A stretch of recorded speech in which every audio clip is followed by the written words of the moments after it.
Nyun sewu, bismillahirrahmanirrahim.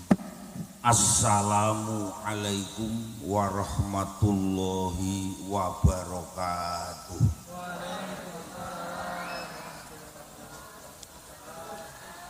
Alhamdulillahi rabbil alamin. Walhamdulillahilladzi arsala rasulahu hudan wa rahmatan lil alamin wa khususan lil mu'mininal muttaqin. Walhamdulillahilladzi wahabana bil azwaji wal banin. Walhamdulillahilladzi nawwara qulubana bi ulumil alimin. Thumma salatu wassalamu ala khairin nasi asyrafil anbiya'i wal mursalin sayyidina wa habibina wa qurrati a'yunina Muhammad sallallahu alaihi wa alihi wa sahbihi wa sallama al-qail khairun nasi man tola umruhu wa hasuna amaluhu wa syarrun nasi man tola umruhu wa sa'a amaluhu. A'udzu billahi minasyaitonir rajim.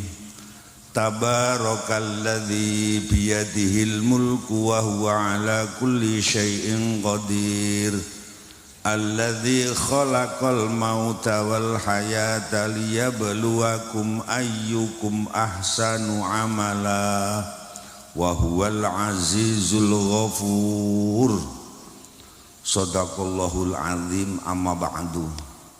Nuwun kawula nuwun dumateng Sang Yahning para sesepuh para bini sepuh lan sedaya piyantun sepuh wonten ing lingkungan Purwaja mriki. Estu para sesepuh lingkungan ugi sesepuh desa ingkang sanget kita mulyakaken sareng-sareng. Bektos kula, hormat kula ugi kula aturaken dumateng sedaya para yai, para alim, para ustaz, sederek-sederek imam lan sedaya pangarsa agami wonten ing Desa Purworejo mriki, wabil khusus kadang kita sepuh Mbah Imamuddin. Tiang mriki ngarani Mudin apa Imamuddin? Sing leres Imamuddin. Imamun niku pemimpin, adin niku agama pangarsa agami. Mbah Mudin Purworejo ingkang kita mulyakaken sareng-sareng.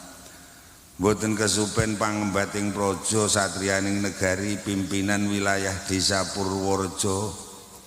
Panjenenganipun Mbah Lurah sekalian garwa, Pak Cari sekalian garwa lan sedaya perangkat Desa Purworejo ingkang kasturawuh ingkang kita taati sareng-sareng. Konco-konco saking forum komunikasi pimpinan Kecamatan Geger mbok menawi wonten ingkang rawuh ingkang kula tingali Pak Babinsa, Pak Babin Kantipmas, Pak Babinsa nenten lan sedaya pejabat yang ada di Kecamatan Geger yang rawuh yang kita taati bersama. Sederek-sederek panitia, adik-adik klub hadoh lan sedaya jamaah ingkang sami rawuh bares mawon. Sing sami rawuh niki sedaya pun sami kuwesel ngantuk ngoten nggih. Dereng. Wong urip ki lek yahe niki rung krasa kesel, rung krasa ngantuk niku biasane enten masalah. Mbok menawi enten perkawis marai ngeboti pikir njibeg-njibegi ati, kula dongake ndang oleh makhrajan dalan medal dipun paringi slamet rahayu wilujeng. Halo, assalamualaikum. Ning jaman ruwejo makmur penak ratan alus omah apik pari meh panen ngeten iki tangga sampean ya ngeten ben-dinten sing gaene kur sambat ngoten. Kathah wong ya padha nyang ini. Muga-muga bar pengajian dalu niki manggih ayem tentrem. Ana apa sira susah kranten apa punjenengan gresah wong Gusti Allah Maha Jane lambene ya iso kabeh. Ngono ya kur ning lambe tok apa tekan ngati. Wis muga-muga kula dongake lahir tumusing batin. Lah nyapa urip kok gresah wong urip ning donya ya ora sak karepe awake dhewe. Ya ora sak karepe pake mbae awake dhewe. Wong sing ngersakne awake dhewe urip niki Gusti Allah. Pun dicepaki sembarang kalir. Muga-muga kula dongake rezekine kuthuk murah barokah. Allahumma teng napa iki kok ngoten nyun ngapunten mergo wong sakniki niki kapan melek biar esuk bar salat subuh sing dingene iki omahe tanggane sing wis tingkat. Kapan melek biar esuk tangi turu niku sing didelok tanggane duwe montor, duwe mobil sing apik. Ngoten nggih. Mboten napa wong yang pengajian iso bar pengajian ra iso turu. Lah sing didelok krudunge kancane anyar. Mugi-mugi tambah tentrem. Allahumma dalu niki sing penting nata manah nata salira syukur sing sebesar mengeti dinten lairipun bangsa Indonesia kamardikan ingkang kaping 8 dasa setunggal. Muga-muga tambah tentrem tambah makmur. Ingkang nomor kalih mengeti dinten wiyosanipun piyantun agung Kanjeng Nabi Rasul Muhammad sallallahu alaihi wasallam. Muga-muga pikantuk pitedah syafaat ning donya ugi akhirat benjang. Allahumma dalu niki bares mawon lek cara wong Jawa mbiyen niku jagong nyun sewu gek jaman ruwejo kaya ngeten iki ten Purworejo mriki sok-sok nggih tasih enten bayi lahir ngoten. Kathah nyun sewu alhamdulillah gek wong mriki lek enten bayi lahir ya padha jagong ngoten. Delok bayi ngoten nika persis tiyang nggen kula. Kapan enten bayi lahir wong sak RT ngono iki padha rombongan terutama ibu-ibu muslimat niku.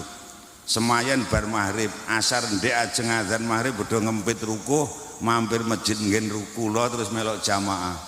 Bar jamaah niku mangkat bareng aku ya nggumun. Wong mandhak jagong bayi wong sak RT wong 33 kok barenge nyapa to. Bareng tak urus ki Pak Lurah gawane kok samit. Dadi ki ora wani mangkat dhewe ya kaya kelakuanmu lho bodhone. Muga-muga berkah. Cara jagong bayi nggen kula ratingoni saiki mboten diparingi maem ya dikai kopi utawa teh ala kadar snack.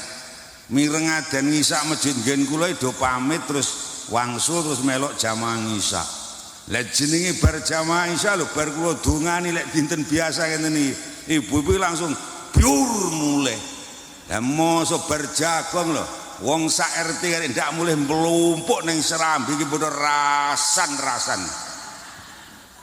Baike sing dirasani iki ya bayi sing lagi lahir iki nyun sewu. Tata gelar donya awake dhewe sakniki mengeti lahire bangsa Indonesia. Lahire negara Indonesia. Mengeti lahire wiyose Kanjeng Nabi ning sejatine niki ngengetke lahire kita sedaya. Muga-muga lahire awake dhewe niki lahir sing berkah. Allahumma lelek rasan-rasan kiri yang ngriyekne tak rungokne iki lucu lho. Yo tenan yo bayi lagi lahir lho. Lah kok nyuwenengne blengah-blengah merusuh kuning kaya Kiai Kasanun. Ya cangkemmu aja nyebek ngono to wit. Ngenyek aku no kowe jenenge ngene. Nyun sewu, Bu. Assalamualaikum. Niki wau kula pun dipeling kali Mbah Yai Ali Mustofa. Mengko ngajine umum ora usah khusus cerita. Iya lho aku yang ngono. Karek ndelok bayare aku yang ngono. Assalamualaikum. Assalamualaikum. Jujur jenengan delok bayi sing kahanane nyun sewu siji ra duwe apa-apa, nomor loro ra nggawa apa-apa, nomor telu ra iso napa-napa. Gek bayi cilik iki mesti ngrepoti. Leres nggih? Sampeyan delok bayi mbuh tangga, mbuh dulur lagi lahir ngoten niku bares mawon. Jenengan manahe cuwegeh pegel ngoten napa remen marem? Remen nggih. Alhamdulillah padha yu. bayi awet zaman Kanjeng Nabi nganti dugi sakniki termasuk awake dhewe sedaya senajan to lair ning donya niki nyuwun sewu ra nggawa ra iso ra duwe napa-napa ning wanasu kalih utawi para manungsa haulakum kang ana ing kiwa tengenira kabeh padha dhiki nangguyu cekikas-cekikis masrurina padha bungah kabeh alhamdulillah padha bayi sakniki karo bayine awake dhewe mbiyen padha masih ora duwe napa-napa kaya ngrepoti ning sedaya tiyang ndelok awake dhewe niki marem alhamdulillah Bapak Ibu Mbah Kakung Mbah Putri Pak De bulik tangga-tangga marem padha ndelok bayi sampeyan ya Allah eneng sing nggo rinso eneng sing nggo sabun eneng sing nggo gedang nggih mboten lelek gek nyun sewu pas wayah lahir dadi bayi cilik mbiyen ya bodho kemutan blas mulane tak elingke bayi zaman semonten niku wong kabeh marem bar niku sampean miring bar miring brangkang bar brangkang playon bar playon mlebu TK bare terus SDMI gek tak delok saiki dadi bayi gerang-gerang kaya ngene biyen zaman cilik ra gablek apa-apa kabeh wong nyawang awake dhewe marem seneng gek nyelot gedhi ngene iki ya panggah nyenengne apa nyelot gregetne yo aja to ayo dalu niki nelat Kanjeng Nabi muga-muga laire awake dhewe ten donya niki manfaati ngremenke dumateng lingkungan dumateng sok sinten kemawon Allahumma mula wong tuwa mbiyen lek ngudang ngeten sun kekudang putraku sikit sikit ke ganteng dadya jalma kang utama bekti marang wong tuwa kasinungan budi luhur welasase marang saksami trapsila tata krama ngerti angga unggo wasis salwiring karya mugi antuk kanugrahaning Gusti uripe mukti wibawa bareng-bareng Allahumma amin Allahumma gek nyuwun sewu ten Purworejo mriki lek enten bayi lahir ya dibrokoi tigekne bojeng kuat ngoten saestu to lah iki mengeti kamardikan gek mengeti Kanjeng Nabi arek upo-upo blas iki sing arep tak kajatne apa taek ya aku lah iki lho brokoi piantun agung brokoi negara lah kok enenge banyu putih lha iki engko terus piye sing tak kajane napa ning ajeng sing kaya ngapa tetep kula hajatke mugi-mugi tambah barokah wilujeng neng mergaya bujenge ora ning sik arep tak genahne nyun sewu Bu sing tukang gawe bujeng jenengan lek ndamel bujeng nggih digawe ngisor gedhi nyelot cilik gek ya lincip dhuwur ngoten nika saestu to lha nyapa ora kok gawe kotak utawa bunder ngene ini warga NU kudu ngerti nyun sewu bali nyun ngapunten ben awake dhewe aja dadi wong bingung lek enten wong takon dhewe mawon nggih napa iki brokoan niku basa Jawa basane Jawa rada alus slametan basane Jawa rada njekek genduren ngerti nggih brokoan niku asalnya bahasa Arab tolabul barokati tegese nyuprih berkah golek berkah nyuwun berkah lah berkah ki apa iki lek enten kitab unine ziyadatul khairi minallahi taala tambah-tambahi kesaenan tambah-tambahi kemakmuran tambah-tambahi kawilujengan keng ngarsa dalem Gusti lah teng napa iki kok dadek dibrokoi dijalukne tambah slamet tambah turah tambah berkah wong urip ning donya iki ra mungguh lha nglahir iki lho ora nggawa ora iso ora duwe apa-apa lek krana ora diberkahi Gusti Allah ora krana brokoan bangka biyen kowe tak ngono alhamdulillah muga-muga uripe tambah berkah Allahumma. Lah niki napa iki berkah kula lek ngaji ning daerah anu wae ora rada keras. Lah kok dadak brokoan nggih bujeng kuwatke Qur'ane ayat pira surat napa iki? Hadise ning sokeh napa ngono? Ya tak jawab ayat matamu picek kuwi aku ya ngono. Lah ini dalam bahasa kampus namanya simbol ritual. Niki pituturing para kiai sepuh, wali sepuh tanah Jawa jaman Jomajujo. Nuturi anak putu nganggo simbol sing jenenge brokoan bujeng. Ngoten damawan nggih. Mula lek gawe yo digawe gedhi ngisor cilik dhuwur. Maksude napa mengke badhe kula aturaken. Pramila ning tanah Jawa niki nyun sewu janji enten peristiwa kedadian penting dibrokoi nganggo bojeng kuat nyun sewu. Mriki lek duduk ris ajeng gawe omah ya brokoan. Tenane. Berarti ya njaluk tambah apik, njaluk tambah slamet nggih. Nyun sewu lek arep ngunggahne kayu ngedekne omah ngoten niku ya brokoan. Mriki niki lek oleh anak mantu pitung manten gedhetan dina ya brokoan. Mriki niki lek ajeng ngijabne manten nyun sewu ya bodho jagungan brokoan. Alhamdulillah. Wong nggen kula niku mbiyen mbah kula mandhak lekas ngurit, ngerti ngurit ora? Nyebar winih pari niku lho, ngene wis brokoan kok. Alhamdulillah.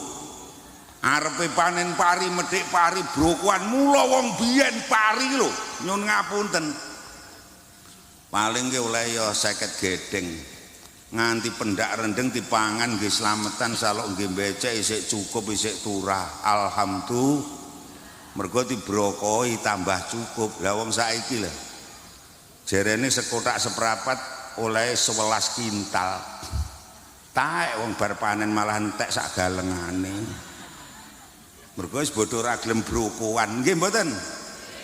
Gek nyun sewu lho ngen kula niku mbiyen nyun ngapunten lho perkara dalu niki nyapa kok pengeten kamardikan kok mengeti dinten wiyose Kanjeng Nabi tak jelas nih brokoan. Mriki jekne wong ngusapi.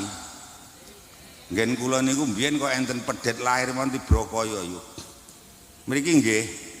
Mula aja kaget kuwi senajan kur kewan mergo kok brokoi dadi kewan jenenge raja kaya.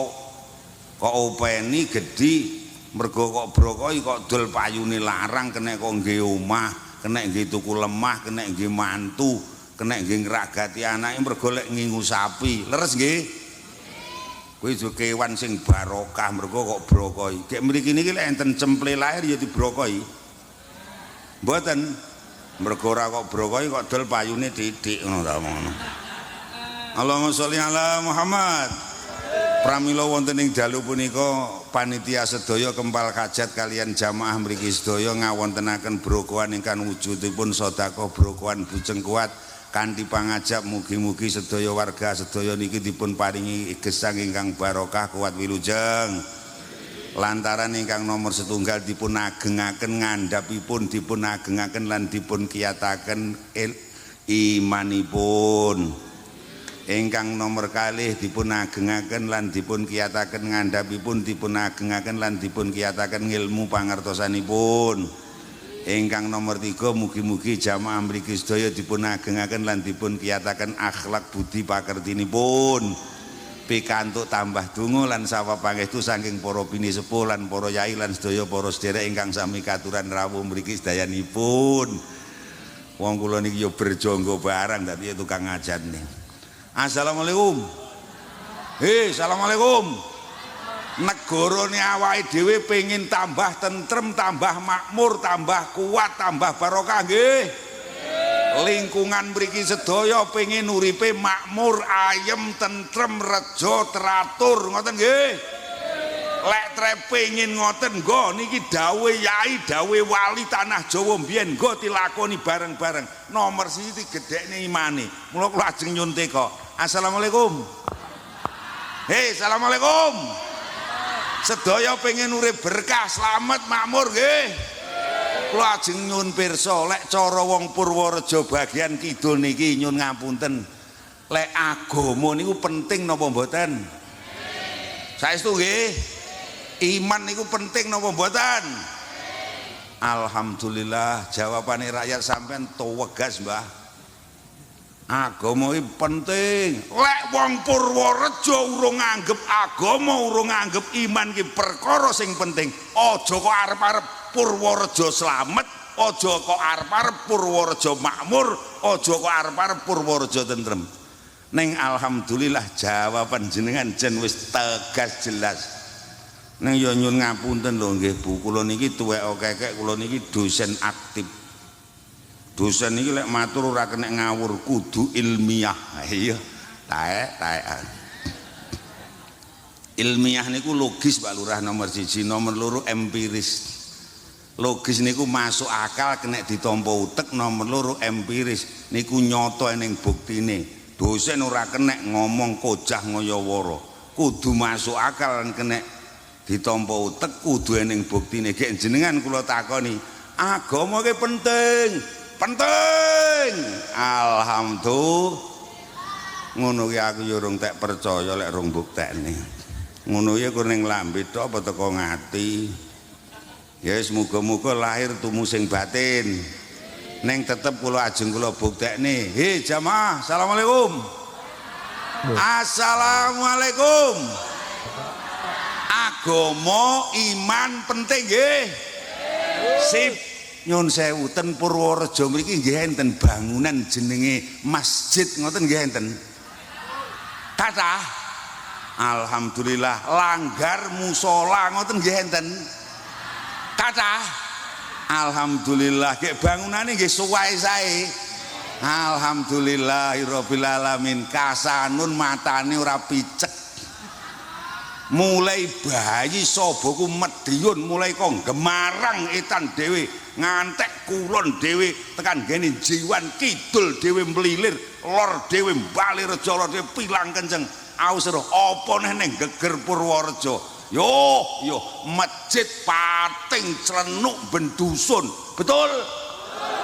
Langgare pating tlecek ben RT. Nggih mboten? Ora penting, sing penting tak tekokne sampean ya tau nyang.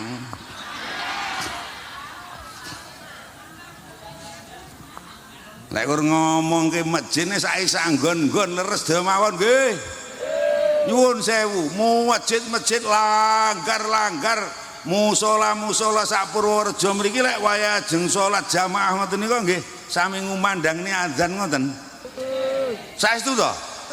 Ya disepeker buanter ngoten. Niku jenengan ya padha mireng. Jane ya wong kene ndak budhek kabeh ya. Ya kur krungu tok apa terus teko. Lejerene ngaku wong iman umate Kanjeng Nabi, negara dasar Pancasila pertama ketuhanan yang Maha Esa. Lah mosok pejik ning sawah endang-endang utawa golek ramban ning Tegal utawa matun ning sawah setengah papa sore krungu adzan ngasar. Allahu Akbar, Allahu Akbar. Lah kok cangkeme muni bolak-balik adzan lho. Ya ngono ki pari marai potong leher ya ngono. Ayo kula dongake muga-muga bar pengajian iki masjid musolane bodho makmur, bodho nggih jamaah. Allahumma. Hei, assalamualaikum. Hei, assalamualaikum. Negarane awake dhewe dasare napa? Pancasila. Yang pertama pripun? Betul, wong mriki lek urung mentingke perkara agama, urung mentingke perkara iman, jangan mengaku merdeka. Aja ngaku bangsa Indonesia. Daya mawon nggih. Padahal sing diarani agama, khusus agama niku salat. Ngoten lho nggih. Khususe jamaah. Nyun sewu Mbah Lurah. Wong urip ki lek ruwet pikiran isine kur jibek. Ati nyun sewu utek iku bener ra kena nggih mikir, nyambut gawe angel, nata anak putu angel, golek ekonomi angel, negara semakin krisis. Itu bukan karena peristiwa global perang dunia Iran Amerika, ora enek hubungane dul. Geger ya ben. Ono. Nyun sewu. Ora kok mergo napa-napa sebabe kursi tok wong urip lek ruwet. isine kurang gresah nyapo-nyapo angel kuwi sebabe kur setunggal mergo awake dhewe niki baris mawon urip ning jaman modern niki rodok kakean wis ngene wong sak ruwatan ngitan ngulon ngalor ngidul tak tekoni jajal ngacungo sapa sing rumangsa ndak ndek dosa belas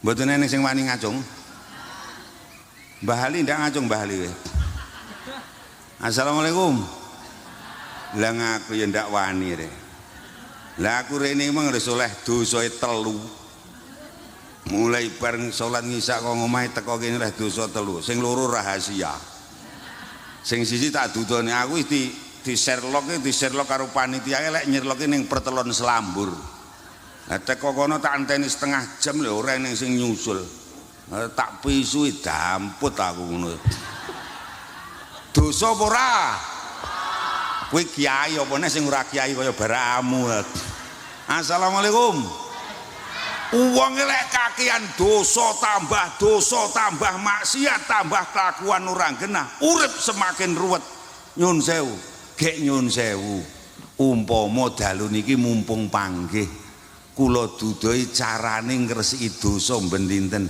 ben uripe ben iso mencorong kaya bulan purnama uripe ben bodho kepenak slamet donya wilujeng akhirat bodho purun nggih saestu kanten nggih Bismillahirrahmanirrahim kula mulai ngaji dawuhipun jeng Nabi ngeten Bu Bismillahirrahmanirrahim idza kabbara nalikane wis maca takbiratul ihram Allahu akbar sapa al ngabdu kawula lis sholati kanggo nglakoni salat apa neh bil jamaati sartaning berjamaah kala mongko nuli dawuh sinten sing dawuh Allahu Gusti Allah taala oleh dawuh Gusti Allah teng sinten lil malaikati maring para malaikat dawuhe Gusti Allah nyang malaikat pripun ya malaikatihi para malaikat ingsun irfa ngangkato sira irfa mbuango sira irfa ngilangno sira dzunuba abding pira-pira dosa kaluputane kawulan ingsun hatta yak budu saengga padha nyembah salat para kawula ni ing ingsun Gusti Allah tahiron khalih suci alhamdulillah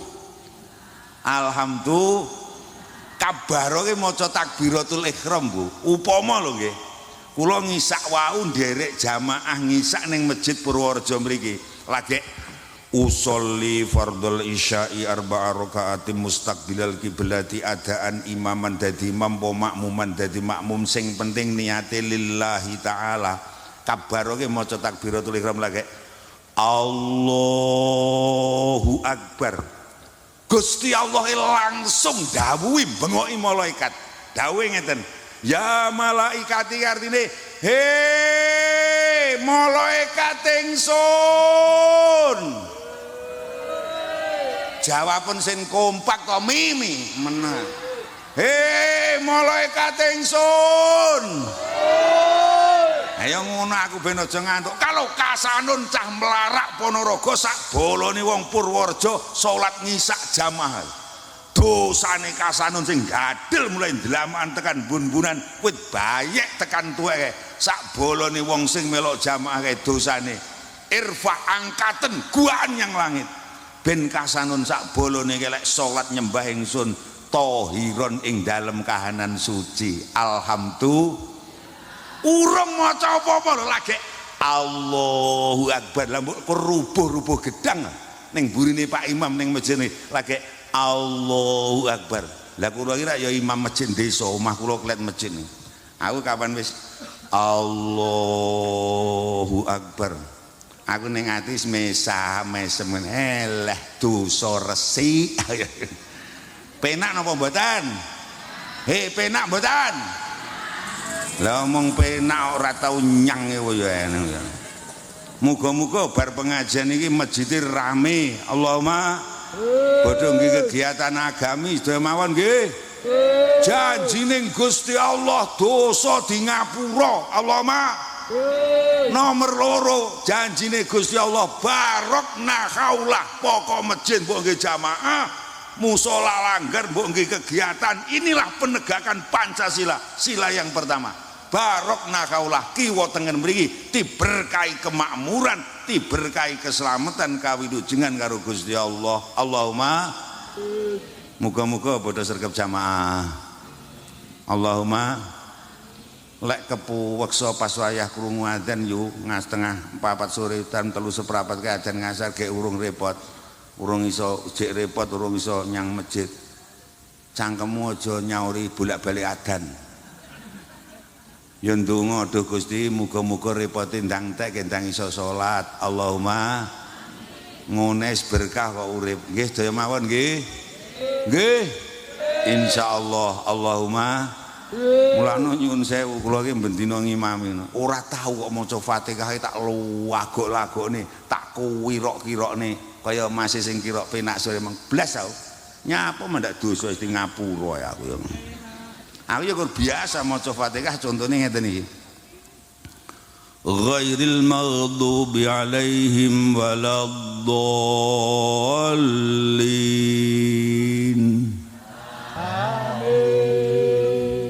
Alhamdulillah Pak Lurah bae wong kene ya tau nyang. Sumpah aku mengkur ngetes lho. Lah kok otomatis ning wong waladolin kabeh hamin iki bodho sregep ning masjid. Alhamdulillah.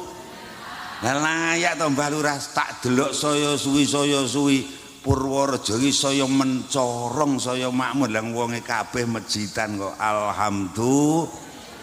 Mugi-mugi tambah berkah. Lelek sing meneng lek ora tau nyang dadi ya. Lek ora bisa malam jemuah tahlilan kuwi, lek ora tau nyang nggih kur nyang pisan apa iso nyaut. Nggih mboten? Lah iki mangare otomatis alhamdulillah. Apa neh poso? Poso niku kula ngimami mergo ya imam ijen sesasi utuh ora ana sing ganteni. Sosok lek kowesel bar kok sawah nek takon ngimami bocah ni. Imam monodole arang kadinge tarweh. Ya ora gelem.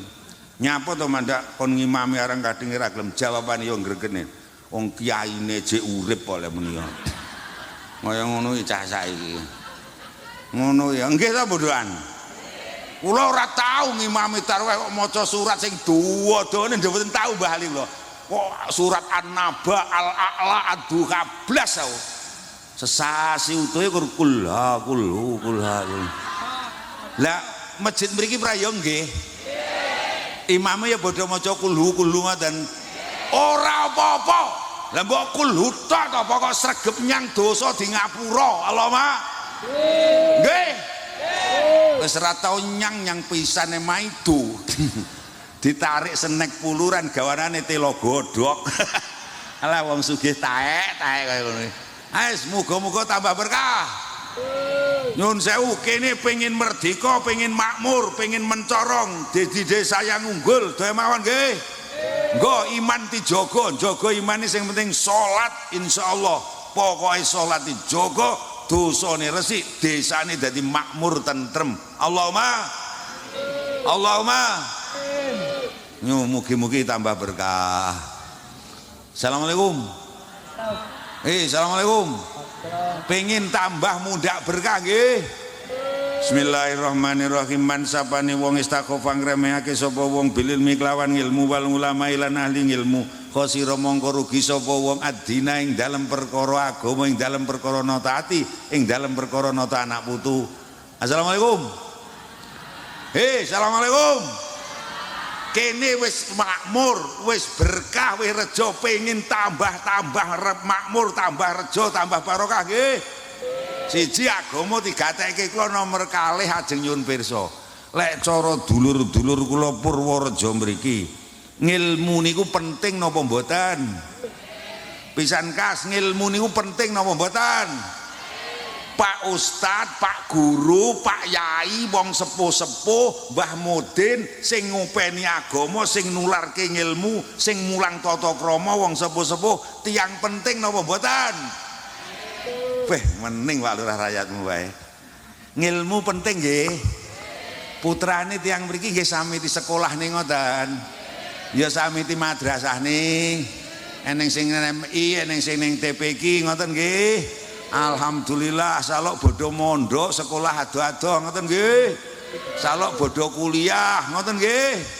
Alhamdulillah wong kene iki jege kabeh. Nggih kadeh putrane nggih saloke pun enten sing lulus tamat SD, MI, SMP, Sanawi, Aliyah, SMK ngoten pun kathah nggih. Enten sing wis tamat sarjana ngoten nggih. Alhamdulillah. Gek nyun sewu badhe nyun pirsa. Tiyang mriki niki nggih pun enten Bu sing syukuran. Nyewa terop apik ngeten niki. Nyewa sound system enak ngeten niki.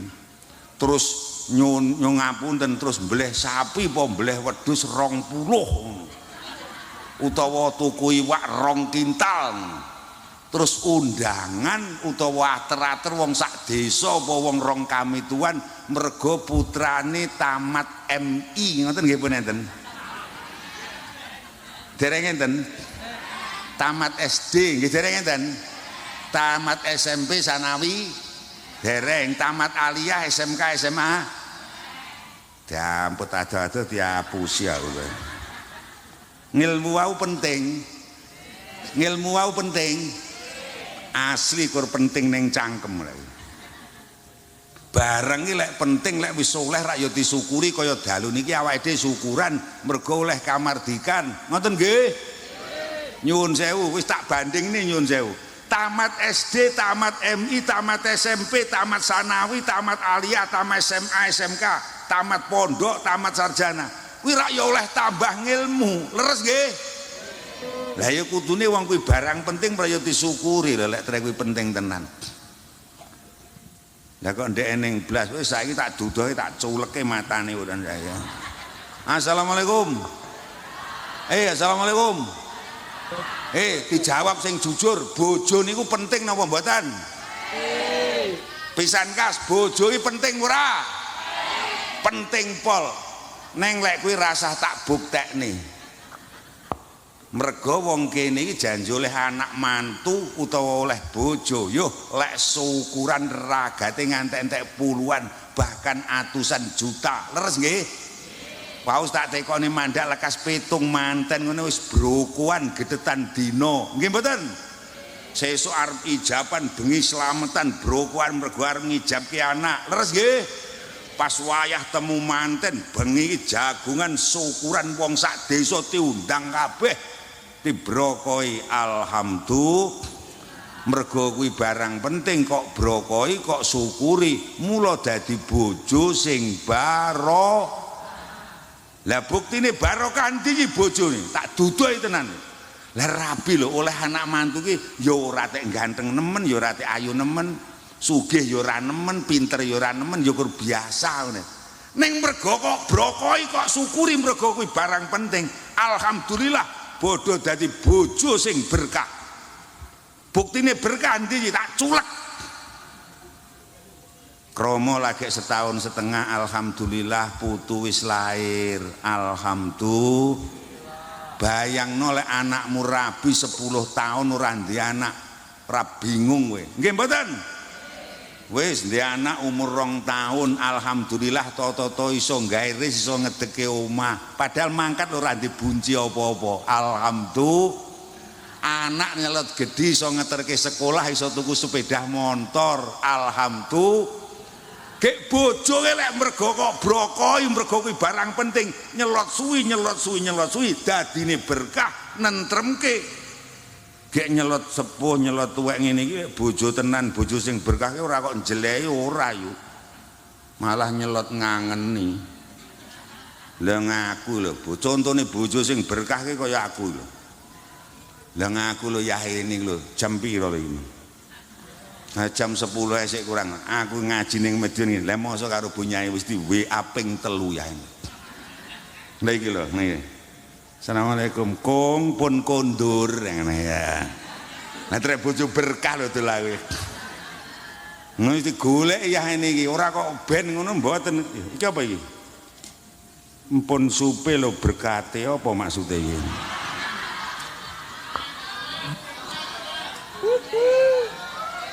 Karo ngelingne panitia. Assalamualaikum. Lah mergo aku iki bojo wong lanang sing berkah gek kadung di-WA ngono ki lek mulih ora nggo berkah ya ora wani mulih tenan lho ya ngono. Assalamualaikum.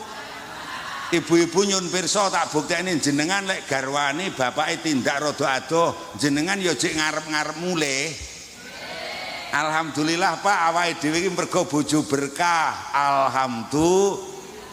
Muga Pak kendang mulih selamat ngoten. Gek bapak-bapak nyun sewu, lek bapake tindak rada ibu ini tindak rada adone ya sik kok arep-arep mulih. Mboten. Lah nyapa ti arep-arep wong ning omah dadi kombang wangbung. Gaene kur gremeng wong lanang. Ngono ya palah lenduk bukmu mang nyandi tindak mriko ro Pak lagi tebih ya le muga-muga ora balik sisan. Lah ning omah gaene kur nukari wong lanang mboten awake dhewe muga-muga dadi bapak ibu garwa sing barokah nggih. Mergo kok brokoi alhamdulillah iso duwe omah, duwe sembarang kalir. Gek nyun sewu. Mergo bojo niku barang gek ngilmu wae ya penting. Lah kok ngglendem ae. Nyun sewu Bu, nyun ngapunten. Lek oleh donya kathah sok-sok tiyang niku oleh duit wujute barang kabeh padha syukuran slametan marem ngoten nggih. Barang ketok ning lek jenenge oleh ngilmu alah ora kono ora kene. Nyun sewu kok arani pamer ya karepmu kula ajeng crita. Kula niki ya nyun ngapunten dudu wong sing cerdas. Kula niki biasa ya sekolah ya mempeng nganti teko S3 alhamdulillah. Ning kula dereng tau kok oleh ranking 1 neblas. Ning remas kula oleh ilmu sing berkah. Kula ora tau nganti umur 70 tahun niku kok tau ngempiti map tretekan golek gayane blas tau. Tenan niku. Begitu mbiyen tamat sarjana tamat pondok sak Ponorogo sekolahan bodho nyanggon aku kono. Ngelamar aku Pak Kasanun nyun tulung mulanggen kula. Saya ini ustadznya Pondok Pesantren Al Islam Jorsan miliknya MBCN Umlara. Sing santrine saiki 2,5 niku. Kula niki ustadznya Pondok Putri Pesantren Al Mawadah Coper. Awit berdirinya. Kula niki ustadznya Madrasah Sanawiyah Al Islamiyah Bundrang Sawu. Sing saniki saya kukut sakniki. Masya Allah, alhamdulillah kula mulang 2 tahun 3 tahun niku mergo saking berkah ilmu. Kula niku dikirimi surat dari IAIN Surabaya Sunan Ampel tahun 80 pinten niku. Diantarkan khusus kurir. Wong saiki diurip. Wong jenenge Kaji Saiku ning pojokan alun-alun Ponorogo mbuh mati para saya wong. Ngeterke tenggen kula teng desa Mbah Ali lho roh desa nggen kula desa kecepit ning lor sawur kok. Ajane kok listrik dalane sik bleketokan. Sego surat king Surabaya tak puwaca unine. Kalau saudara ada minat ada lowongan dosen bahasa Arab. Kula titip fotokopi ijazah sing legalisirkan 3 nyang Surabaya terus kula diceluk dites ukur-ukur kula mulih tigani SK. Jadi dosen bimbingan membaca kitab kuning makna gandul basa Jawa. Tekan saiki arep pensiun 2 jumlah dosen UIN Ponorogo sakniki plus karyawannya 493 500 kurang 7 sitok orang eneng sing mlebu sak urung kula hampir semua guru besar itu mahasiswa saya batur kuwi entek mati yo tak ge aku sik njelepreng kaya ngene aduh diampun tahu gek bae sumpah lho kok arani pamer ya karo bae dadi dosen iki bayare akeh tenan nah, pamer raimu ra dipameri tuman. Assalamualaikum nyun sewu. Assalamualaikum kok saged ngoten pripun ya critane enten sing penting critane kula belajar ngaji ora kaya saiki ning pondok ning madrasah nganggo kitab Iqra An-Nahdhah Umi Blas. Kula belajar ngaji niku pertama libatan niku nyun sewu tenggene kiai tangga kula ning Langgar Angkring ngangge kitab wong mriki kenal ora kitabe jenenge Turutan. Kenal Turutan nggih? Turutan niku juz amma surat An-Naba sampai An-Nas ning hijrane alibata. Alhamdulillah masih ora patek cerdas kula katam gek ya rada apal. Jenenge mbok kula sing lek marem di anak ragil lanang katam turutane mbeleh pitik rodok jagoan. Gawe sego gurih lek ngerti sego lodo tidak nimbaskom. Ya tindhet dhewe karo almarhum Mbok Nyang Langgar. Pak Yai kasanun katam turutan. Nyuwun barokah donga, dongane dibrokoi. Donga kunut imut kula kalih donga slamet Mbah Yai sanding kula. Alhamdulillah bare kula sregep ngaji, kula sregep mondok, terus sekolah. Kayak golek gayan ya penak ya kan. Alah ngene iki lek gelem ngaji awan bengi ra leren. Juni, Mei, Juni, Juli, Agustus niki Oktober pun meh penuh. Nyun sewu, assalamualaikum. Ngilmu penting nggih. Taek. Gek nyun sewu bocah-bocah saiki sekolahe dhuwur-dhuwur nggih. Golek gaya angel apa gampang? Mergo ora tau kok slameti. Titik jawabane. Ayo muga-muga sedaya mawon bodho sregep brokoan kaya dalu niki nggih. Itu dalam bahasa kampus namanya motivasi dorongan. Anakmu munggah kelas kok tukokne tas paribasan. Wah, sesuk sinau mempeng. Betul. Katam Quran kok slameti kok undangne wong 5, wong 6 kok 7. Niki nyun sewu nyun barokah donga sitole katam pisan Al-Qur'an. Halah sesuk anakmu ngaji sedina utuh ora leren. Nyun sewu. Lah wong sakniki ora peduli kok bodohan. Nggih mboten? Ayo digatekke malih, muga-muga Indonesia tambah berkah. Allahumma ngilmu penting nggih. Ayo putrane sing penting do disekolahke, do di madrasahke. Lek kene pengen maju, masjid langgar musala rame, nomor loro bocah-bocah padha gelem sekolah. Insyaallah jegek. Allahumma. Pak Ustadz, Pak Yai, Mbah Mudin wong sepuh-sepuh wong penting napa mboten? Saestu nggih. Lek wong mriki sing nomor 3 urung nomor 2 iso urung iso mulyakne karo kiai, karo ustad, karo wong sepuh-sepuh, karo Mbah Mudin, pokoke wong sing disepuh nih enten mriki. Leh desamu ra bakal rejo, ra bakal tentrem. Ayo muni bareng-bareng rejo, ayo. Rejo. Tentrem. Rejo. Neng tentrem. Siji masjid sabanen mulyakno agama. Nomor 2 anakmu sekolahno. Nomor 3 lek kene jekene wong sepuh, jekene kiai, jekene ustad, padha ajenono mulyakno. Assalamualaikum. Pak Ustad penting nggih. Mriki nggih enten madrasah, ngoten enten nggih. TPQ ngoten enten nggih. Nyun sewu, nggih enten ustate. Nggih ya dibayar. Jadi bayar ning ora member. Ana nyun sewu Mbah Lurah. Kula jenengan minangka wakile pemerintah. Negara kita niku kualat Pak, mergo nyepelekne wong tukang mulang, khususnya mulang agama, khususnya mulang madrasah. Ning negara ning donya niki ustad guru sing ora dibayar iku rekor ning Indonesia niki. Kualat mulakno nyun sewu apa-apa rada angel. Beto. Aduh-duh iki penelitian iki. Bumi lemah. Lek sa Asia Tenggara niku yang paling subur di negara Indonesia, khususnya di Pulau Jawa.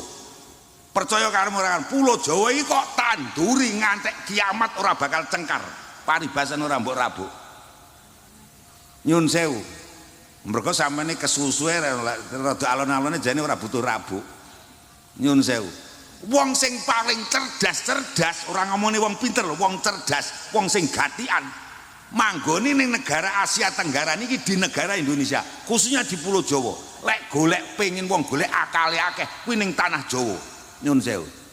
Teori lek bumine subur gek wonge cerdas-cerdas uripe mak golek gayan gek nyatane piye? Angel kualat to. Kualat nyun sewu kula pun rada lunga ten luar negeri nyun sewu ora tah duwe negara adoh. Asia Tenggara tak duwe nggih, tak dudohi tenan kowe. Dudohi. Tahun pinten kula nate penelitian karo kanca-kanca di Kuala Lumpur di Malaysia di 5 perguruan tinggi besar. Zaman ning pondok mbiyen kula niki di kanca cah cerdas ning nasibe kurang apik terus migran ten Malaysia urip ning riko. Lah krungu lek kula niki ajeng penelitian kuwi kok kula dipapak ning bandara. Zaman semono tahun 90 pira tumpahan kula bis Spring. Tahun 76. ngono lek adol sapi tamu. Ora krana lek mulang. Nyun ngapunten. Lah kok mangsa mapak kula ning bandara.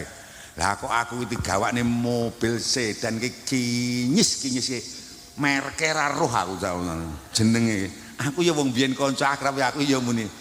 Dampet mobilmu apik menawa. Ngono kuwi. Aku kira aku kok gayamu apa lho ning kene. Tak pikir dia dosen atau hakim utawa dosen kaya kula.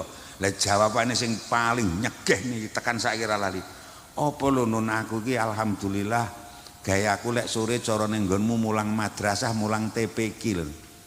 Di negara Malaysia itu pengajar madrasah, mulang Quran, mulang agama, bayare niku nyun sewu mergo kuwi wong penting, dipangan cukup nggih butuhan cukup.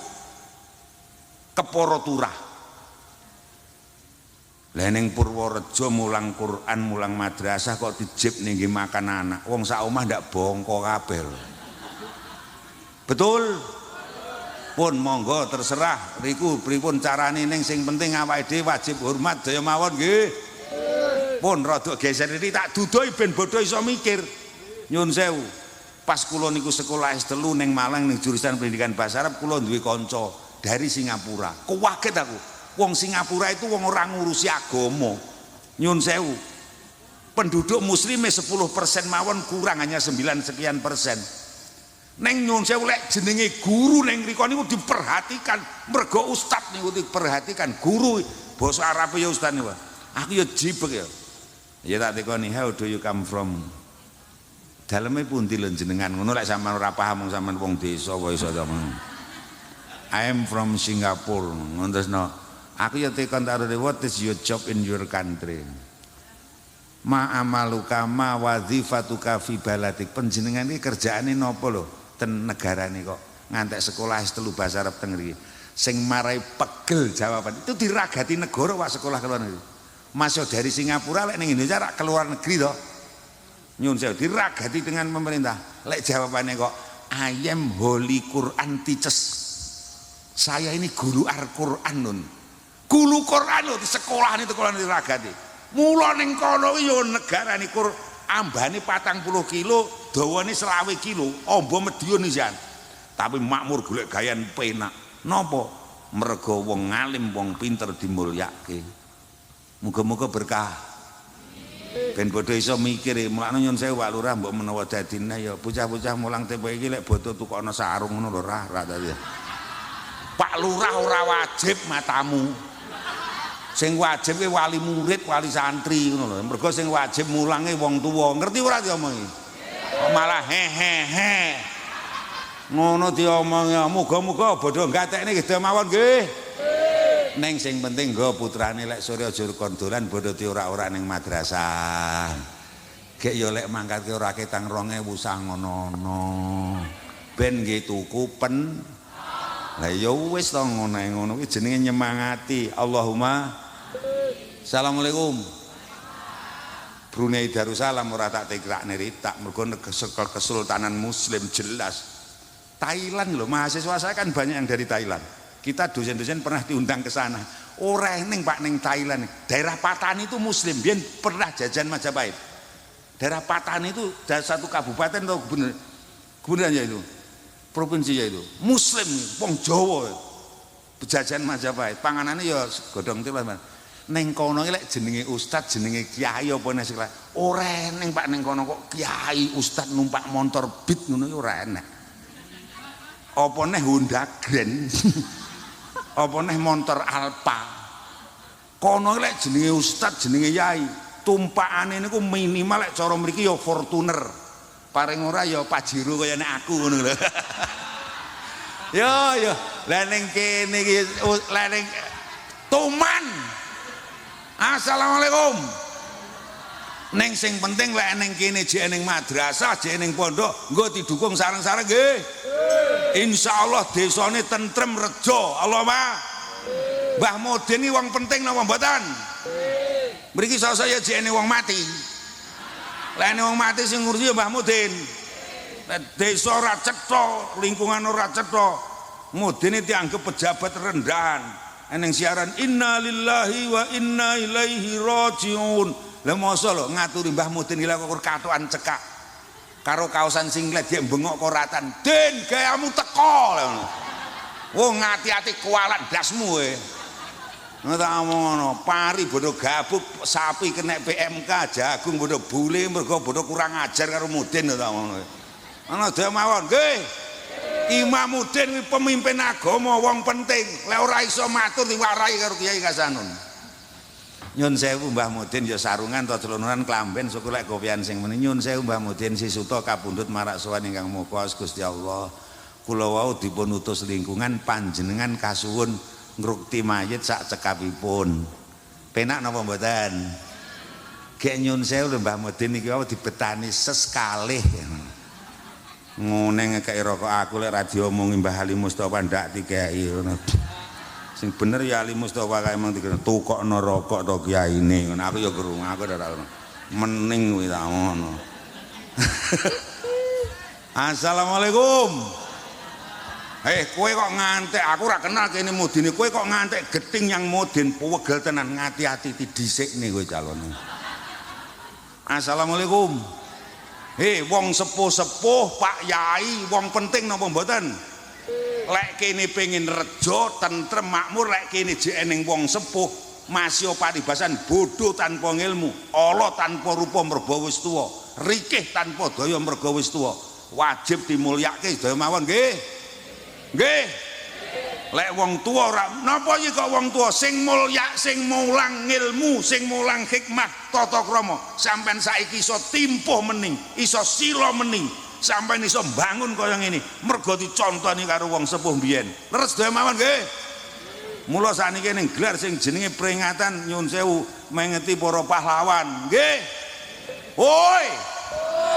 Lek sik urip dimulyake daya mawon nggih. Wis nyun sewu. Assalamualaikum. Nggih mbuktekne mawon iki. Mriki niki lek riyaya ngoten ya bodho sejarah teng kene tiyang sepuh-sepuh ngoten. Sejarah teng kene Pak Yai ngoten. Kek nyun sewu Bu, ngono kuwi patut-patute ngono ya nggo gawan. Ya nggawa gawan yen ya ora memper. Setalong aku kan ya kiai sepuh ning lingkung aku iki nyun sewu. Mendine mulai apa? Bang. Ibu-ibu muslimah niki sak RT iki bodho sedina wong 33 iki bar magrib iki nyanggon aku. Aku ya alhamdulillah aku marem aku isih diajeni kiai disiorani.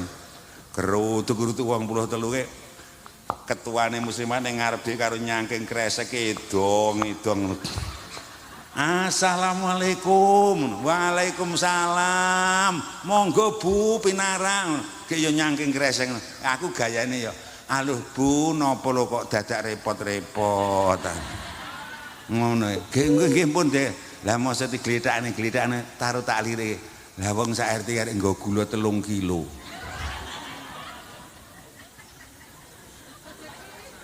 Karo roti munae sitok. Aku ya alhamdulillahirabbil alamin karo setengah innalillahi wa inna ilaihi raji'un. Nggo Bu pinara aku ngono ya engko gek nggo disam. Lah mosok wong 33 ke bake mburine iki bocah cilik-cilik sak mono-mono arek cah 19. Aku ya mak teratap ngono ya. Monggo ning nggonku ki ning setengah jam. Nggo gula 3 kilo kae lah kok jajan 7 meja resik gasing. Monggo Bu aku pun masa setengah jam wis pamit Pak Yai anggen kula silaturahmi nyun pandonga nyun ngapura. Sampun rampung gek kepareng nyun pamit nyun tambahi pangestu. Lah masyukur gula 3 kilo wong aku Kiai Wicaksana pol. Ya panggah tak dongak ya nduk tak dongakne bak kaya banyu mili kok ngebel aku.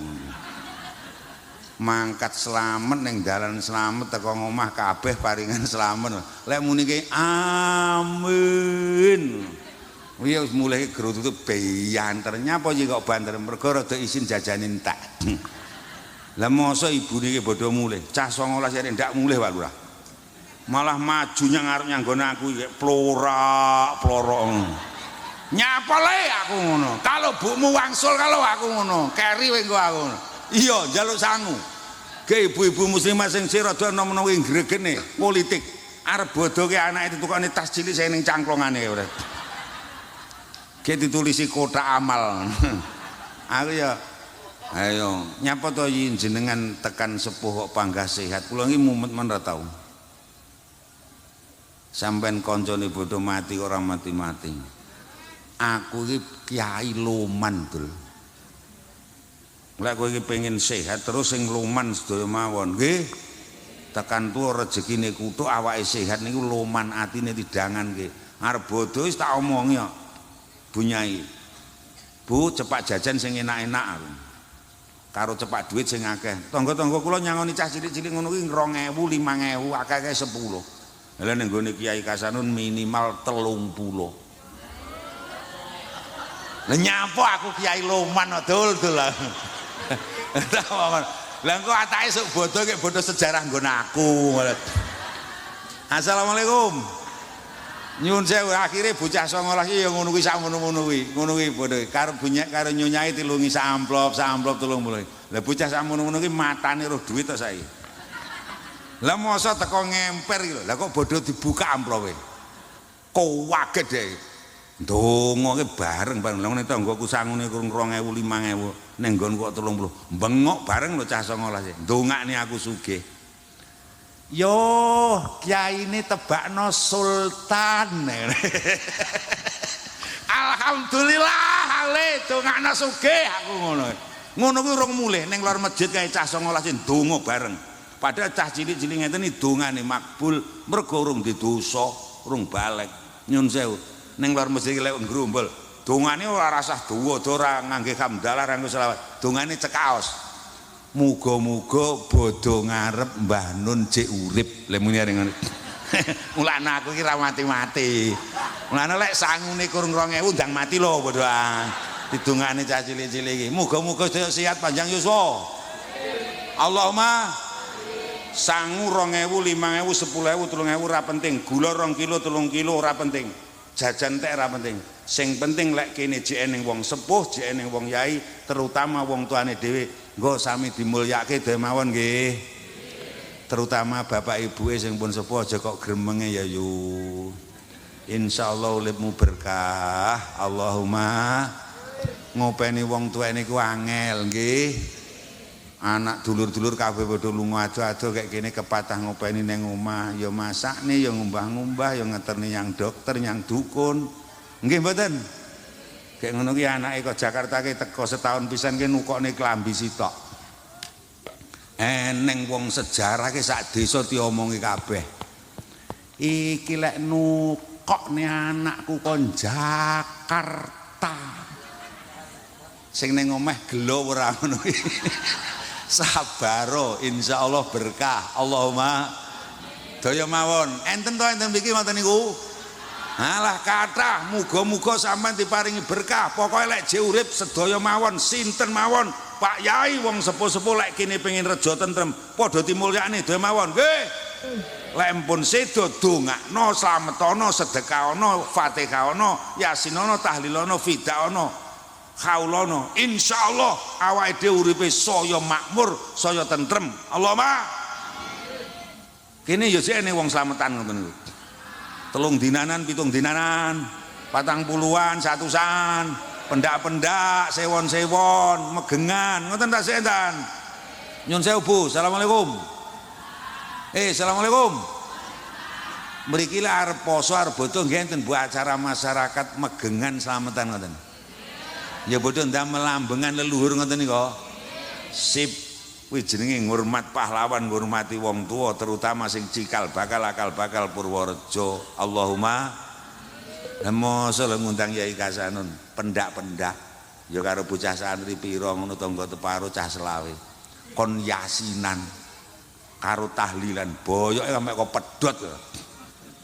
Lah mosok ditokne lho, ingone iki lah kok soto tahu. Aku ya guru yo aku yang ngono ya eneng ndoke iki titik-titik ngono ki karo ndok sitoke dicacah selawe apa piye kae. Aku arep ndonga ki malih awang-awangan aku. Sing tak kon ndonga ya ponak aku Mudin cah alumni Lirboyo. Ndonga Din soto tahu ra ganceng aku ya ngono.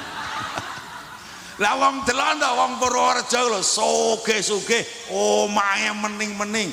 parine sawahe tandurane apik tinggalane wong tuwek yo kok ngono mandak nyelamet setahun pisan lah kok soto tahu lah iso lah mbok mbeleh jago Allahumma soko lah iso mbeleh wedhus alhamdulillah soko lah iso kaulan mbeleh sapi ngundang wong sak desa simaan fidaan alhamdulillah ngoten niku jenenge ngurmati pahlawan doa mawon nggih oi ngono lek wong sepuh ora kok mulyane. Assalamualaikum. Endi wong lanang manggone endi kan? Assalamualaikum. Bolok wong lanang. Arep poso arep bodho ngono lek cara wong Purworejo iki ya bodho ziarah kubur. Ngresiki-ngresiki ngoten iki kok. Mening Kang terusno. Lah lek setahun pisan kowe ora roh kuburane wong tuamu, ora roh makame sing cikal akal bakal Purworejo eleh. Lembok bendina wis ziarah walimu beng donya taek ngentek-ngentek ragat napa ora oleh ziarah wali boleh dianjurkan ning sing penting wong tuane awake dhewe dhisik sing cikal akal bakal mriki sing nyiarne agama ten mriki doa mawon nggih oi muga-muga tambah berkah merdeka lahir batin Allahumma ngono iki lha nyapa lho iki mandak wong wis mati dadak dihormati ora ngerti to ora ngerti ceritane kecamatan Geger kecamatan Geger niki mbiyen asale sak kecamatan iki alas geledekan gung liwang limung jalma mara jalma mati nggone lulu banaspati gendruwo wewean tetek wek medon tuyul ndruwo ki manggon ning dalan ngalor ngidul kene iki ngono ae karmu bengeran cilik-cilik kae omongi alas sak Geger ki sing paling wingit ki manggone ning Purworejo. Ora ngerti to, Purwo ki artine kawitan. Ngono, kawitane rejo kok ngene. Nggone demit sing Banaspati sing paling nakal ki ya ning Ratan Dul kono kuwi to ngono. Omongi kowe. Tekokno Mbah Ali ki lho ora percaya. Nyuwun sewu, nyuwun ngapunten. Tak critani lek sampeyan ngendi. Alas sing geledekan gung liwang limpung nggone perkasaan demit Banaspati niki karo piantun-piantun ya mbae awake dhewe sing cikal bakal akal bakal Purworejo. Wong kene iki asalipun wong telung keturunan lingkungan kene. Alas sing wingit niki ditirakati, dipasani, dileki, disodakoi, disuwunke kalih ngene Gusti Allah nuliti babat. Jim demit ilu-ilu Banaspati gendruwo wean tuyul medon resik minggat saka Purworejo mriki. Sakniki dadi pecukilan karang poman sing ayem tentrem reneng demit reneng apa-apa baris mawon Kang kowe ora mergo idumu lah idumu wis ora patek mlonyoh mergo kakek nemu nguntal pitik potong lho wong sakniki dijak tirakat angel muga awake dhewe kon ndongake ngoten lho nggih ben mundak berkah sedaya mawon lek pengin uripmu mencorong lahirmu awake dhewe niki muga-muga berkah Allahumma pisan kasayo rejo tentrem rejo neng tentrem oleh rong perkara siji agama nomor loro ilmu ulama. Assalamualaikum. Pengen tambah rejo pengen tambah tentrem nggih amin Allahumma man sapane wong istakhofa ngremehake sapa wong bil jari kelawan tangga teparu khosira mongko rugi sapa wong almana fi'ai mekoleh pira-pira kemanfaatan. Assalamualaikum. Assalamualaikum. Agama penting, ngilmu wong tukang mulang ilmu penting, tangga penting napa mboten? Pisan kas, tangga penting napa mboten? Ya sik butuh tangga. Saestu nggih. Lek kene pengin saya reja, saya tentrem, apika mulyakno, mentingno karo tangga, apika karo tangga. Desamu mesti reja gek tentrem. Allahumma. Ayo nyanyi bareng-bareng gek mulih. Nalika lair sing jagong, ayo muni tangga nek mulih. Nalika lair sing grubung, dadi cah cilik ngrusui, wayah sunatan sing rewang, wayah dadi manten sing remek mati jam 2 bengi sing mendem lek ndi roti jamuran ngehno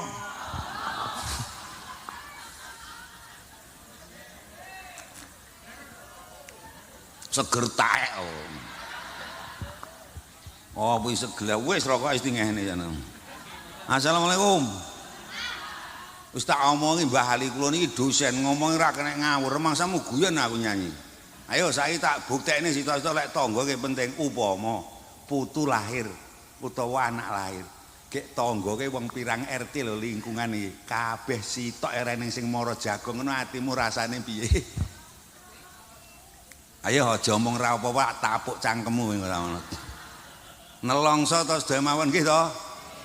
Jajal lek putu lahir apa neh putu pertama kayak tangga teparo wis padha mara kabeh bangga marem apa neh putu pertama yo lek mamer nih jan tenan lho putu kowe lek jan pinter aku mbaten pinter taek aku ya ngono ning lek tangga mara ngono kuwi wong jagonge rak yo ngrepoti to leres to ning repot rejo ning kok tentrem ayem mula apik karo tangga. Muga-muga tambah putu tambah anak sing jagung kathah. Allahumma kayak ngono ya ene sing nggo rinso, ene sing nggo sabun, ene sing nggo susu, ene sing nggo nyumbang duit. Alhamdulillah. Mergo rukun karo gek tangga niku nyuwun sewu. Mriki acara kemasyarakatan mantenan ngoten nyuwun sewu mantu ngoten lek cara wong mriki ya jek enten wong mantu becikan buan ngoten niku. Kaya bodo tiri wangi tangga teparu pirang-pirang dina ngoten nika. Yo alhamdulillah ya dijak mbesan barang. Ngiring manten wadoh ngono kae. Yo kuwesel ngono iki.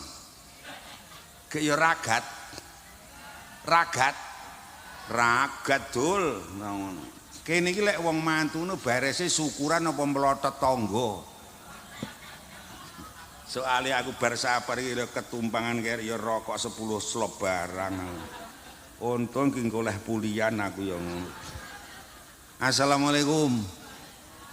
Upama lho tanggamu cedhek ngene iki mantu. Gek kowe ora dijak blas ngono piye ora diomong. Lah wong sing arep mantu aja omong ra apa sing arep mantu paribasan mah kene. Lah mosok 2 sasi saurunge sing geger arek tanggane mahitan kono. Krungu tanggane arep mantu langsung adol dus 3. Gitu ku ali-ali. Karepe rak ya arep pamer to. Lah mergo rapi karo tangga bae ndak diaturi. Wayah manten teko nugling alah kowe lek ora bantingi ali-ali lha tak anjir aku. Loh nyuwun sewu. Rewang kesel ning semen rejo ati tentrem. Nggih mboten? Nggih mboten? Gek nyun sewu Bu, wong sak lingkungan kene iki wonge kabeh ya sugih-sugih ngoten. Mbel. Sing nadene Gusti Allah sak lingkungan iki sing sugih paling wong 2 akeh-akeh wong 5. Ngoten nggih. Sing liyane ya umum rata-rata kaya awake dhewe niki alhamdulillah. Mergo karo Gusti Allah sing dibutuhne wong sugih kur titik sing akeh ya sing rata-rata ngenten iki. Gek nyun sewu. Wong sak lingkungan kene iki wonge kabeh ya wayu-wayu ngono. Taek. Sak lingkungan ngene iki sing ayu iki paling akeh-akeh wong 6, wong 5, wong 3. Mergo sing dibutuhne kur didik. Gek nyun sewu, tenan rak tak tekon iki. Ning lingkungan Purworejo mriki niki lek jekene wong wedoke wayu, bojone wong sugih, wong kondang, gek wong iki lek disawangke ya penak ngono. Ngono ki lek tanggane mantune kan rewang adang ning mburi ngoten niku. Mboten. Mboten. Lah kan rewang napa? Oh, penerima tamu ning arep ngono kae. Muwejeng ngono kae. Persis Bunyai Kasanun. Lah Bunyai Kasanun tak ono wonge sepisan yo gek yo le. Asare bojone wong kondang. Ora eneng wong mantu sak desa nggon aku kok ngaturi Bunyai kula ajeng mantu nyun tulung panjenengan kula aturi ken isah-isah. Ora eneng kabeh njaluk dadi penerima tamu ki ning ngarep di nomor 1. Gek nggen kula niku lek nemokne manten-mantenan niku biasane jam 2 awan. Dadi penerima tamu jam 2 awan iki. Aku ngomong nek bojoku dhewe. Lah mosok mulai jam 8 esuk lah kok wis lekas macak. Wong kene ya eneng. Ya bene. Ah wis ta kowe engko janji ben sehat kowe tak omongane kene. Assalamualaikum. Iki ben bodho krasa udan. Bojo kula ki tak omongane nerima tamu macang aja wae tak delokke kalunge iki gedine sak cagak lampu lho. Nyapa wong sugih nek sak sirku. Dawane iki teko ngudel iki ta. Wah, dasare wong ya ayo. Ning lha piye lho kalung gedhi dawa ki lha wong bojo kiai, bake jilbabe teko ndengkul. Dadi ki ora ketok. Lah mosok arep mangkat nyang mantene lha kok disilakne ngene iki. Wong kene ya eneng. Ya bene. Wis to engko janji ya ben kowe ya awet enom ora ndang lara. Ngoten lho nggih. Guys tak omongi arep mangkat nyampenan. Aku mbiyen Dik lek saiki malih Mbah Uti. Mbah Uti aku ya penerima tamu engko lek mangkat nyang mantenan bareng aku. Ngono, gek engko lek mlaku sing jejeg. Ben patut disawang anak putu. Aku ya ning ngarep tak warai mlaku lha aku tuwek tak sehat, dasare jasku ya larang, ya rada gleleng wong becik aku 2 juta. Upama. Aku tak wae ngene aku. Lah tak omongi mlaku tak wae ngene. Lah mosok tak warai mlaku jejeg lho, arep dadi penerima tamu. Lah kok mangkat yang mlaku kaya miring ini. Abot sih samono. Lah piye wong gelang 29 iki nggih kabeh. Blebek ngatek tekan lekek ngene. Nggih pamer. Wong kene ya eneng. Ya bene. Ngono iki wong ora akeh nemen kur titik sing dibutuhne iki. Ngono ta ngene. Lah tenan mantenan jam 2 kene sing tukang penerima tamu wong ayu wong ganteng wong sugih iki tekone jam 2 kurang seprapat. Kewaget bunyai kasanun. Baik teko manten kursi ditata larik mening. Senek wis dadi tumpukan mening, piring mangkok siap dihidangkan. Kuwi ternyata sing nata sing siap-siap ki tanggoku sing rada ora duwe-duwe gek buluk-buluk kuwi. Ngate esuk pirang-pirang dina ki mempeng biasane sing rada ora duwe-duwe buluk-buluk rak mempeng-mempeng to. Kula ajeng tekon Bu upama mantenan jam 2, gek kabeh teko kaya kula kaya bojo kula kabeh jam 2 kurang 10 lagi teko mantenane sida ora. Mboten nyun sewu. Ayo. Sapa sing ngomong wong sing penting kur wong sugih wong ganteng. Ternyata lek wis dadi tangga, ayo saiki kabeh ben lek bar pengajian kula niki lek kur mumet ukur-ukur vertigo kurung nemen waras, jantung urung stadium 3 sehat. Ayo bismillahirrahmanirrahim. Sedaya bismillahirrahmanirrahim. Sedaya tiyang niku sae, nggih. Sedaya tiyang niku penting. Wis wiritane mulai sesuk kuwi ae. Nah, alah. Nek tak ngono. Nyun sewu, ayo tak bukteni. Ora percaya to wong lingkungan kene iki rene wong elek. Lek ning wong ketok elek kuwi sing elek ki atine uteke awake dhewe, marang awake dhewe ndang lara. Ngoten lho nggih. Ayo tak bukteni lek wong kene kabeh wong apik. Assalamualaikum. Paribasan yang pengajian ngeten iki teko rawuh sik gek manggon ngarep, salah apa bener? Wong elek apa wong apik? Lah nyapa kowe cangkemmu ngomel? Layak to mangkat sik manggon ngarep bayar pamer kerudung lek ngono iki. Wah kowe lek mumet tenan kowe mulih tak ngono. Ayo tak bukteni lek wong kene iki wong apik kabeh. Assalamualaikum. Arep mantu, arep oleh anak mantu, arep ketekan besan gek dadak nyun sewu ngecat tembok, nyirlak lawang, benakne teras, benakne jeding, nata pager, salah apa bener? Wong elek apa wong apik? Lah nyapa kowe tanggane kok ngomel? Nata arep mantu dadak ngoyo kaya ngono kuwi besok apa ya pulih lha. Lah pulih masa mau bakul apa piye to? Ayo daya manahe ditata daya mawon nggih.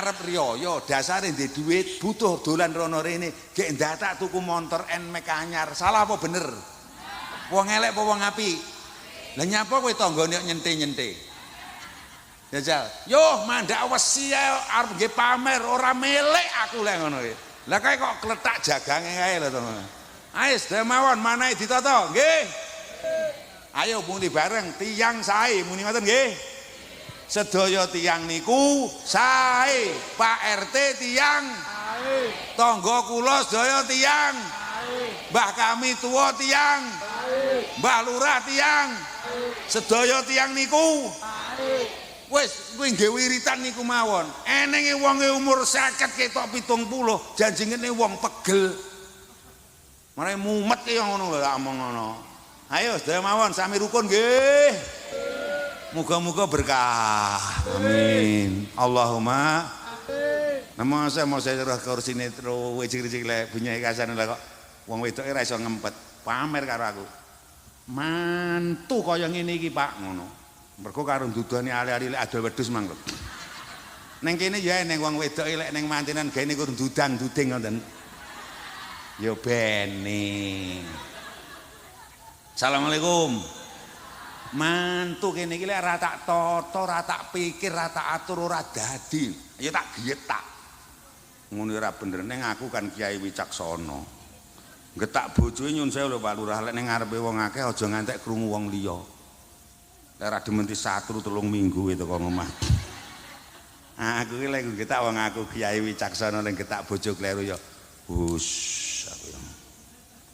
aja seru-seru tak omongi aku arep ngomongi wong Purworejo Kidul mantu kaya ngene rajane tentreme meningi iki lek reneng tangga-tangga sing ora duwe-duwe rewang pirang-pirang dina tirewangi gobyo sados keringet kabeh ora mangan betul saya tiyang niku mula nyun sewu Bu nggih sing rada buluk-buluk lek manten teko aja nonyol-nonyol nyang ngarep ya ngono neng buri ndang delikne apa-apa ngono lho. Sing apa sing sajake nek tiga mulih ngene wis. Lah nyapa arep pamer kalung ya ora duwe kowe. Ngono ra wis tentrem to. Ayo bareng-bareng lungguh nggonmu dhewe. Pisan kas lungguh nggonmu dhewe.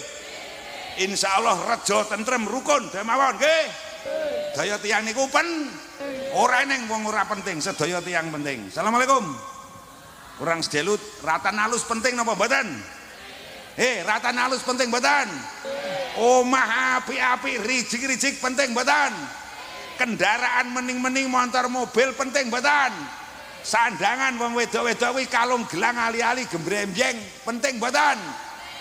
Lek tre penting tak dudohi tenan. Lek tre kowe pengen oleh donya sing kaya ngono. Man sapane wong istakhofa ngremehake sapa wong biru asa iklawan pira-pira pimpinan khosira mongko rugi sapa wong adunya ing mekoleh donya ratan omah sandangan kabeh hasil kuwi jenenge donya ngoten lho nggih pengin to donyane sedaya sae nggih dawuh Kanjeng Nabi lek dipimpin sinten mawon aja kok sepelekne aja nyepelekne pemimpin dimulyake ditaati insyaallah desane rejo gek tentrem gek sampean tak omongi aja kaget aku ya ora kenal lurahe sapa ya ora kenal ngono ora kenal lah aku ora butuh-butuh nyampekne dawuh Kanjeng Nabi. Assalamualaikum.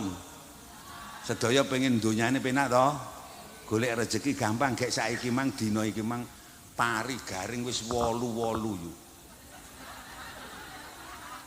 Sangka sawah 7 8. Tak ya penak to? Muga-muga tahun ngarep bawa panen ketelu iki besok nyuwun sewu pari sangka sawah 15.000 dolen sak sawahe. Assalamualaikum.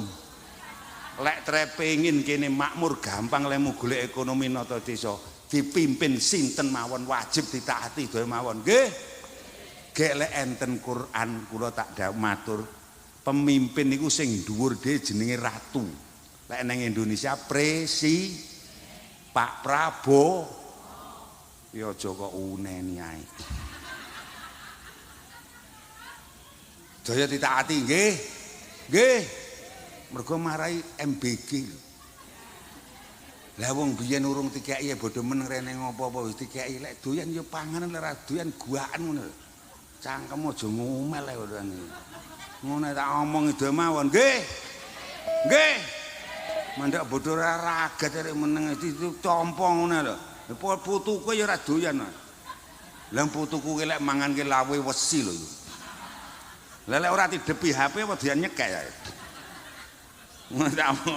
Lah wong saiki lho dipenakne malah nyun sewu. Karo niku. Engko sedaya mawon, manahe ditata. Nggih. Terus enten presiden, ngisore presiden gubernure Bu Khofi, ngisore gubernur bupatine Pak Wur. Iya ta? Sanes Pak Mbing ya niki. Pak Wur, terus ngisore Pak Bupati, Pak Cah, ngisore Pak Camat, Pak Lu, ngisore lurah kami, ngisore kami tua R. Tak omongi RT padha karo Prabowo ta.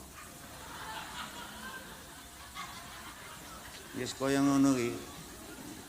Cangkemmu lek tak omongi ya ngono ya anu. Lah ngene ilmu sejati ya tak ora digenahne kiai ora genah tenan. Wong sak donya kula ceramah mubeng Jawa Timur. Tak omongi lek RT ki padha karo presiden. RT ki padha karo Prabowo. Lah kok malah cengesan. Ngono kuwi. Mulakno desa nyun sewu. Lha lek ayo saiki tak tekoni saiki tak genahe. Padha lungguh kono. Asalamualaikum. Tak tekoni tegas presidene dhewe sinten? Pak Prabowo. Nyun sewu wonge tau rene. Matamu diwakili RT lho. Ora genah to wong-wong iki. Ora genah nyun sewu, gubernur awake dhewe sinten? Wonge tau rene. Kupingmu diwakili RT lho. Nyun sewu. Maka di lingkungan pimpinan tertinggi di lingkungan itu Pak RT kok ora kok taati. Ora mungkin lingkunganmu dadi rejo apa nek tentrem. Lah mosok lho paribasan iki didhawuhi Pak RT diperintah. Bu njing malam Kemis Paing.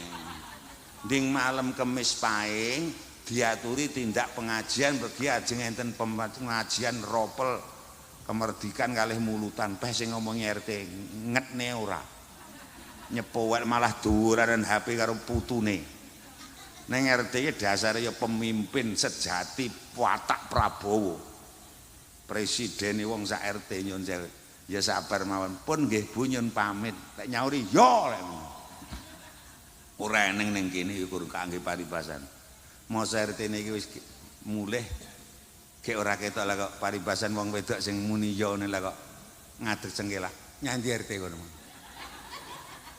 mandak raine RT perintah ngati-ati khosirat dunya mbok menawi hadis niki leres-leres khosirat dunya kok nyepelekne pemimpin kowe bakal rugi melarat sak jeg dumlek ora kuat tuku ali-ali sakniki cocokan ilmu Jawa. Assalamualaikum.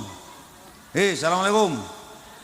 Enten ten lingkungan jenengan wong sing butuhe iki salah bener api eleke jero wengkel ge angel ditata ngoten enten. Mantiteni wong ngono ki biasane golek ekonomi angel. Wis mesti niku ngingu wedhus lho 7 tahun ra manak. Muga-muga kula dongakne sedaya gampang ditata. Allahumma daya mawon nggih. Kula biasane tak mandesne omong. Sampeyan umpama ya lurah. Kowe cegah nyang lurah, gek kowe ngruwasani tenanan lahir batin. Gek kowe pas meteng to anakmu meteng. Lahir iso guwing yo. Ana ngati-ngati. Lek pas barasan-asan ngono wae. Ngono inalillahi ngono. Ngati-ngati men padha walan ndiasmu ta ngono. Ana nggo sedaya digawe tentrem. Daya mawon nggih. Nggih. Insyaallah ketua lingkungan ya enten, ketua sinoman ya eneng, ketua pemuda tua ya enten. Sedaya ditaati ben rejo, ben makmur. Allahumma. Assalamualaikum. Ibu-ibu 2 menit, bapak-bapak 1 menit. Assalamualaikum. Khusus ibu-ibu nyun sewu Bu, upama jenengan kagungan kalung gowedhi dawa kaya nek Ibu Nyai Kasanun. Gelange mblebek-mblebek ali-aline merentol-merentol sak kluwak-kluwak. Tase rega 20 juta. sandangane apik gek garwa jenengan ki wong lanang sehat sregep nyambut gawe pinter golek duit ngoten jenengan nggih remen jenengan nggih remen alhamdulillah gek upama kula dudohi dalane carane ngoten sami purun saestu nggih man rungokke pemimpin sejatining pemimpin sanes Pak Prabowo. Pak Prabowo pemimpin sementara 5 tahun. Pemimpin sejati sanes Bu Khofifah 5 tahun. Pemimpin sejati sanes Pak Wur. Pak Wur mewakili kita memimpin gangsal tahun. Pemimpin sejatine pemimpin ten omah-omah neng keluarga niku tiyang kakung garwa jenengan bojo sampeyan kuwi pemimpin sejati. Mula yula mbok sampean nyambut gawe esuk sore awan kok nggih bengi kok nggih awan sirah kok nggih sikil kok nggih ndas ora tau turu to paribasan nyambut gawe mempeng neng nomor 1 lek wong wedok nyepelekne bojo nomor 2 maneni bojo nomor 3 nyidrani bojo rejeki panggah kesit nyapa kok denger-denger kula suwun Bu nyun sewu kula dongakne rejekine kuthuk murah barokah neng syarate nggo gar kula titip bojomu aja kok gremenge ya yu aja kok getaki mawon nggih aja kok paidu mawon nggih insyaallah rejekine gampang Allahumma amin. Niki wau kagunge kathah sing mboten teng pengajian nggih. Mengke lek kuwi ora kok wong ora apik, sepisan tunggu omah. Nomor 2 ndelok poli. Nomor 3 mergo sesuk ndang mangkat kerja ben aja mbangkong. Ngoten lho nggih. Kuwi engko lek nggugah aja kok sak penakmu dhewe sing penak kaya Bunyai Kasan ora nggugahe tekoe. Lek njen nggugah aku mbiyen ya beb nyawe. Wis ana ya saiki malih kung wis wengi bangun dong ngono iki lho ada jajan sak menit dari pengajian mulane lek teko pengajian ki mulih kudu jajan kae aja go mulih duit ki njajani bojo nggih gugah peh kok pengajiane pasti ceramah Yai Kasanun rumangsa oleh ngilmu gugah wong lanang sak sepenake karo disimpar tangi batang ngono. Wah ngati-ati rezeki iso minggat kabeh. Kula dongake rezekine padha gampang daya nggih. Ibu-ibu sing kagungan garwa diopeni sing apik mergo niku ya wong bojo kula tiyang bojo kula tiyang lek penting lek gugah ya alon-alon aja kok gebraki ngono kuwi. Wis muga-muga tambah berkah. Allahumma. Pun ibu-ibu entek, bapak 2 menit. Assalamualaikum. Hei, assalamualaikum.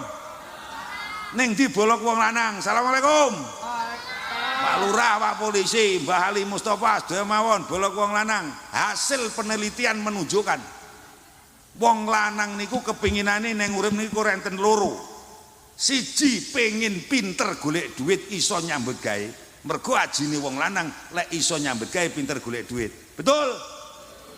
Nomor 2 wong lanang kuwi pengin uripe kepenak.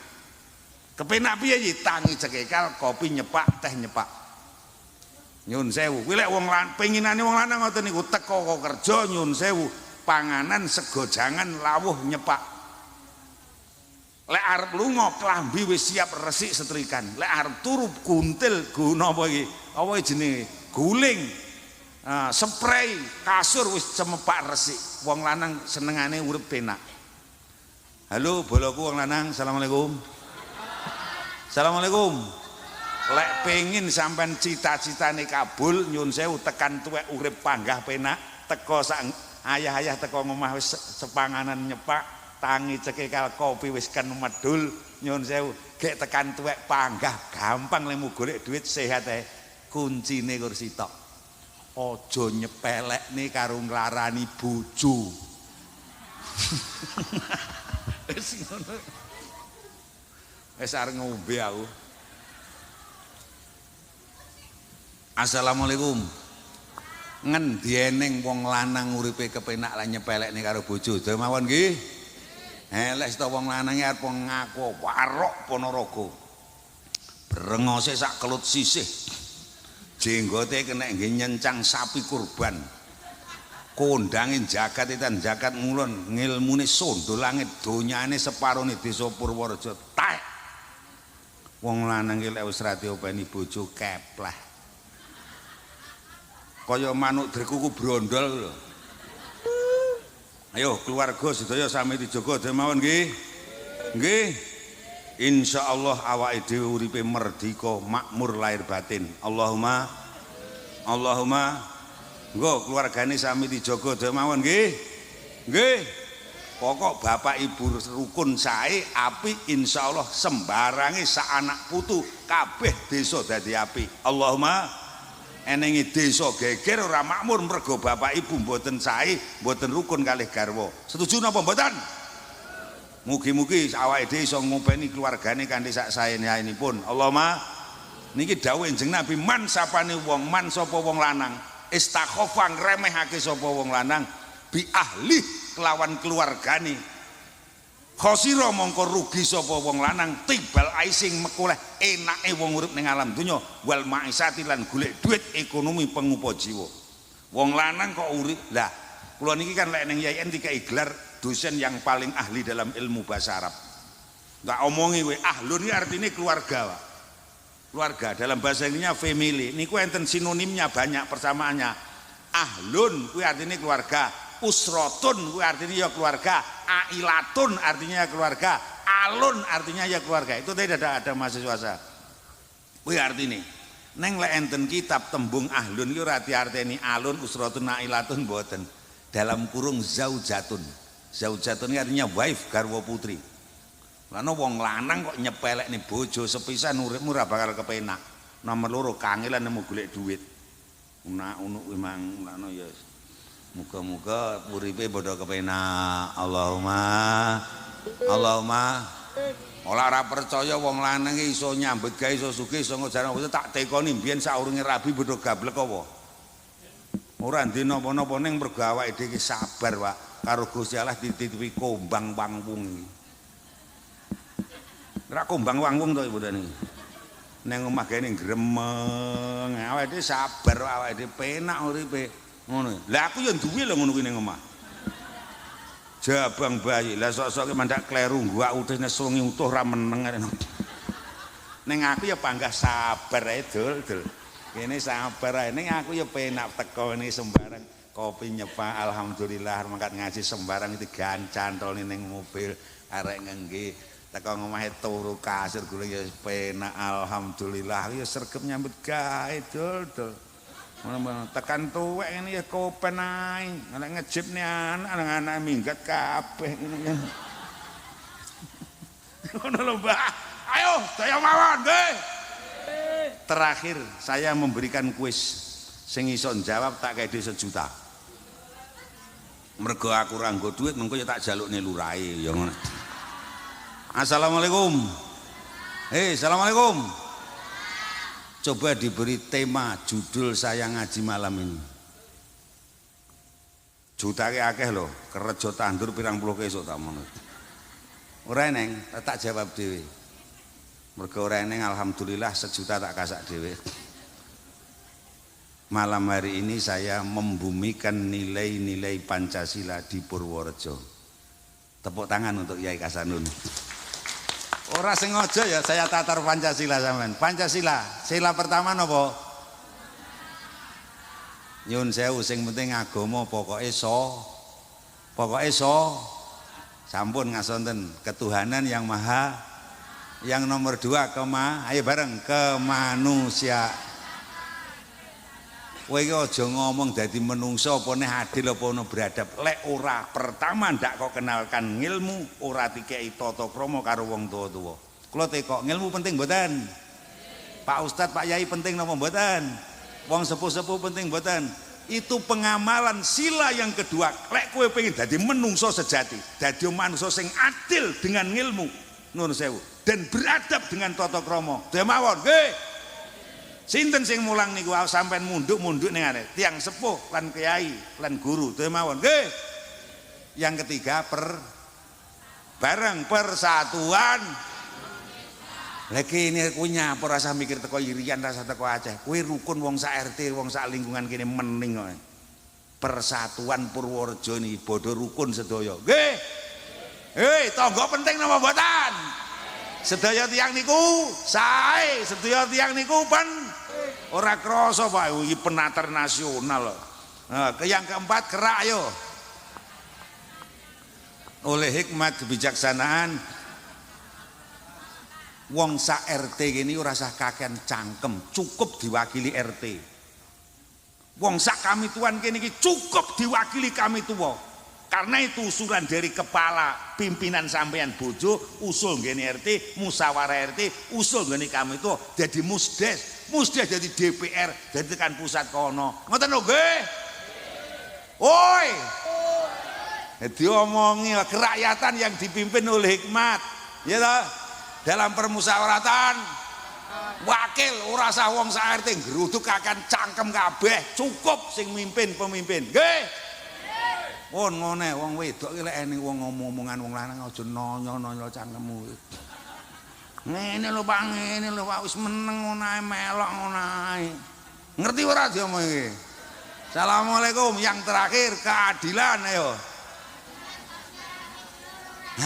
Lah kowe ngomongne adil makmur, ngomongne wong sak Indonesia kakean jebol ndasmu. Ayo sing penting rukun dimulai dari keluarga masing-masing, nggih. Ibuke ngurmati bapake, bapake ngatekne ibune, mulyakne eleh wong sak keluarga sak Indonesia insyaallah adil makmur. Allahumma daya mawon nggih. Ayo sakniki awake dhewe beragama yang cerdas, beragama nderek Kanjeng Nabi. Awake dhewe muga-muga dunya hasanah akhirah hasanah, dunyane sae akhirate wilujeng.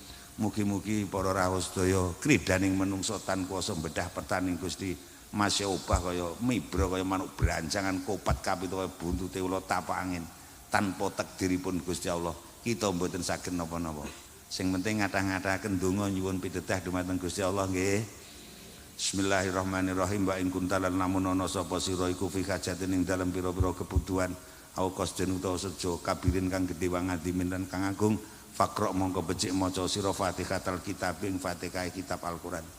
Jenengan lek ndek sejo napa mawon, tujuan napa mawon wiritan sing paling gampang maos Fatihah. Kathiron kelawan akeh.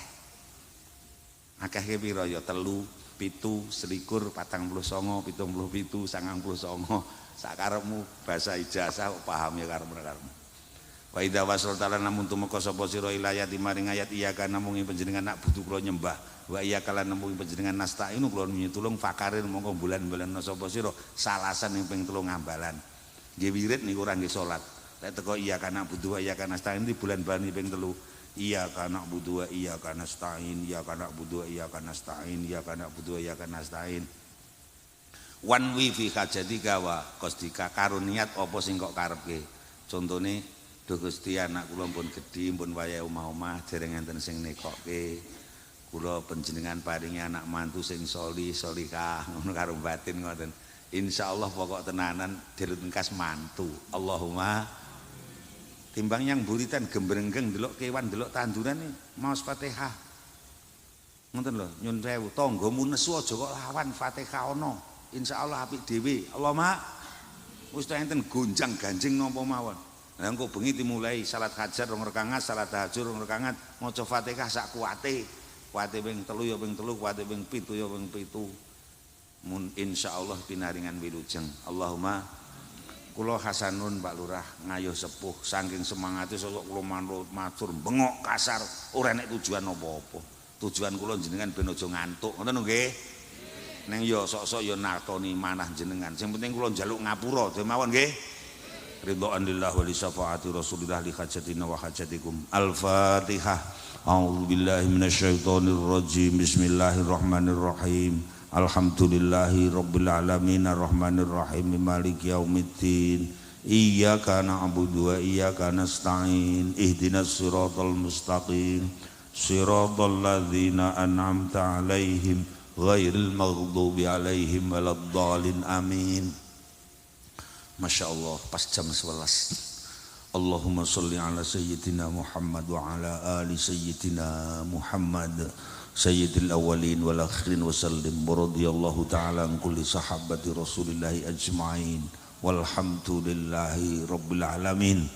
Allahumma ighfir lana dhunubana wa dhunuba walidaina warhamhum kama rabbawna saghirin wa li jami'il muslimina wal muslimat wal mu'minina wal mu'minat al ahya'i minhum wal amwat innaka ala kulli syai'in qadir.